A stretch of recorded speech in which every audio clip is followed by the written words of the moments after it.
السلام علیکم اسٹوڈنٹس، کیسے ہیں آپ سب لوگ؟ امید ہے آپ سب لوگ خیریت سے ہوں گے۔ آج میں آپ کو بتاؤں گی کہ آپ اسلامیات کے پیپر میں آیات کا ترجمہ کس طریقے سے لکھ سکتے ہیں۔ لیکن اگر آپ لوگوں نے ابھی تک میرے چینل کو سبسکرائب نہیں کیا تو سب سے پہلے میرے چینل کو سبسکرائب کر لیں اور ساتھ میں بیل آئیکن کو بھی پریس کر لیں، کیونکہ میں ڈیلی بیسس پر نیو پریزنٹیشنز کی ویڈیو اپلوڈ کر رہی ہوں۔ تو سب سے پہلے تو آیات کے ترجمے کی بات کرتے ہیں۔ آپ کو 3 آیات دی جائیں گی جن میں سے آپ نے 2 کا ترجمہ لکھنا ہوتا ہے، ٹھیک ہے۔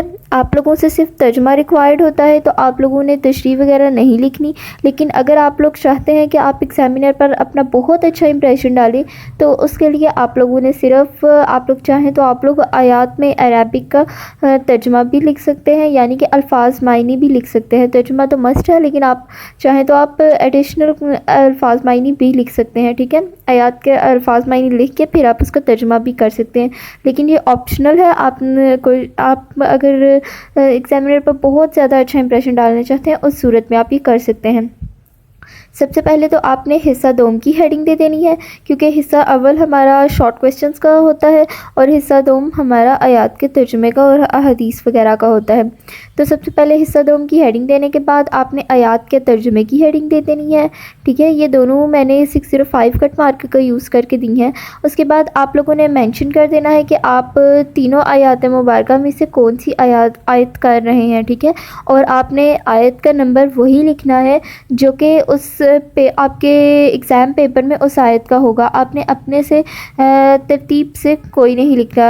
جیسے آپ لوگ فرسٹ آیت نہیں کر رہے، سیکنڈ کر رہے ہیں، تو آپ سیکنڈ کی ہیڈنگ دیں گے بجائے کہ فرسٹ کے دینے کی، ٹھیک ہے۔ تو آپ نے آیت پوری نہیں لکھنی ہے، ٹھیک ہے۔ آپ نے 604 مارکر سے یا پھر سادہ مارکر سے آیت لکھنی ہے، اور آیت آپ نے پوری نہیں لکھنی۔ آیت کے آپ نے پہلے 2-3 الفاظ لکھنے ہیں، اور پھر اس سے نچلی لائن پر آپ نے اینڈ والے 2-3 الفاظ لکھنے ہیں اور درمیان میں اس طرح سے ڈاٹڈ فارمز لگا دینے ہیں، ٹھیک ہے۔ اگر آپ کٹ مارکر یوز کر رہے ہیں تو اس صورت میں آپ یہ ڈاٹ لگائیے گا، لیکن اگر آپ لوگ سادہ مارکر سے لکھ رہے ہیں تو سادہ مارکر سے اس طرح سے ڈاٹس نہیں لگتے۔ اس صورت میں آپ ڈبل کٹ مارکر سے ایک لائن لگا دیجئے، یا پھر سادہ مارکر سے 2 بریک لائنز لگا دیجئے، ٹھیک ہے۔ اب دونوں میں سے جون سا طریقہ بھی یوز کر سکتے ہیں۔ اور اگر آپ لوگوں کو عربک نہیں لکھنی آتی تو آپ لوگ سادہ اپنی اردو کی رائٹنگ میں بھی لکھ سکتے ہیں، اور کوشش کیجئے کہ جب آپ لوگ آیت لکھ رہے ہوں گے تو آپ لوگ اس کے علامات مت لگائیے، یعنی کہ زیر زبر پیش وغیرہ مت لگائیے، ٹھیک ہے۔ میں نے جب حدیث مبارکہ کی پریزنٹیشن بھی بتائی تھی، میں نے وہاں پر بھی یہی کہا تھا، لیکن اگر آپ لوگ لگانا بھی چاہتے ہیں تو آپ لوگوں نے دھیان سے لگانی ہے اور درست لگانی ہے کہ ان میں کوئی غلطی نہ ہو، ٹھیک ہے۔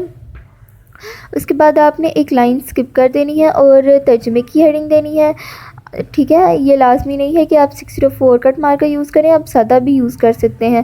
اور بلیک مارکر بھی کچھ بچے یوز کرنا چاہتے ہیں، تو پہلے آپ دیکھ لیجئے کہ آپ کے بورڈ میں الو ہے یا نہیں ہے، اور اگر الو ہے تو پھر آپ لوگ یوز کر سکتے ہیں۔ اور بلو اور بلیک دونوں مارکرز مرج کر کے، یعنی کہ دونوں مارکرز کا استعمال اس صورت میں کیجئے کہ اگر آپ کی رائٹنگ اچھی ہے اور آپ کو اس طرح لگ رہا ہے کہ آپ کا پیپر، اگر آپ اس طرح سے بہت مارکرز چینج کرتے ہیں تو پھر بھی آپ اپنے ٹائم کے اندر اپنا پیپر سالو کر سکتے ہیں، تو آپ نے اس بات کا دھیان رکھنا ہے۔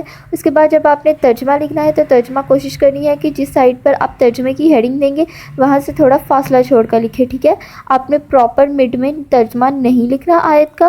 آپ لوگوں نے صرف کوشش کرنی ہے کہ جس سائٹ پر آپ لوگ ترجمے کی ہیڈنگ دیں گے آپ اس سائٹ پر تھوڑا سا فاصلہ چھوڑ دیجئے۔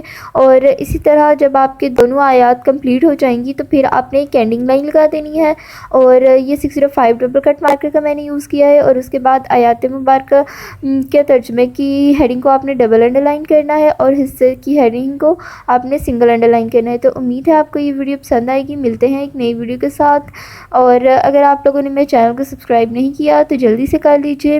اللہ حافظ۔